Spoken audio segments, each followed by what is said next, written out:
Hello, I'm Simon Whistler. You're watching the Today I Found Out YouTube channel. In the video today, we're looking at why C is the default letter on hard drives in many computers. Let's get started.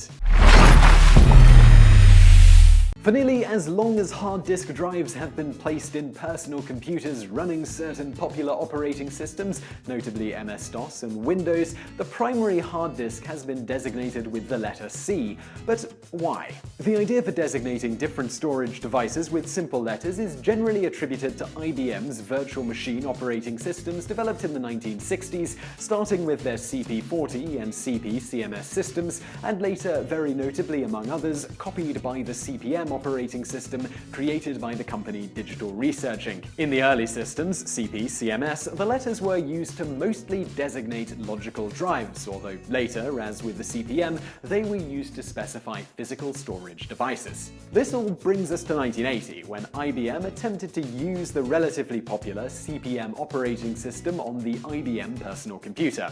Talks between IBM and Digital Research Inc., for reasons not totally clear today, fell apart.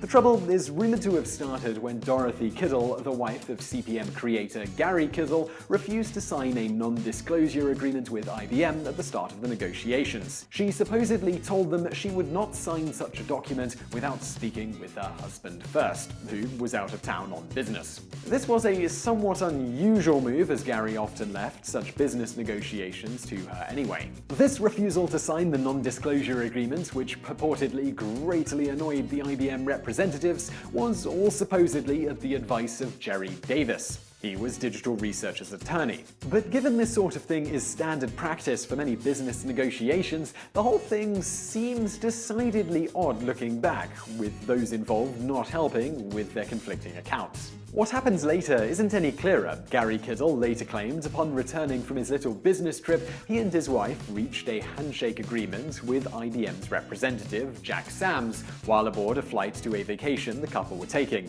He claimed IBM didn't honor that agreement. Sam said that none of that ever happened. Whatever the case, what we do know for sure is that IBM moved on from the then relatively popular CP/M to instead dealing with Microsoft, who in turn purchased a license to a CP/M clone called 86DOS. They then adapted 86DOS for IBM's new PC with a few significant changes thrown in and branded it MS-DOS, though called it PC-DOS by IBM. Being based on a CP/M clone, among other things, MS-DOS borrowed from the desk drive lettering scheme from CP/M, which had borrowed it from the aforementioned previous IBM systems. By copying many elements of the CP/M system, it allowed popular software packages that could run on CP/M to be relatively easily ported over to MS-DOS and used on the new IBM PC. This all brings us back to the specific drive lettering schema.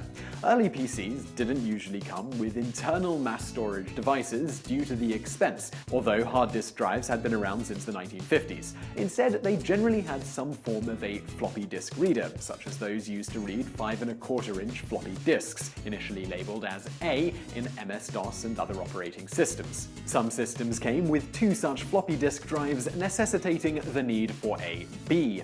When the 3.5-inch floppy disk, which wasn't actually floppy at all unless you took it apart to get at its innards, was commonly added, using both A and B for floppy drives was firmly entrenched.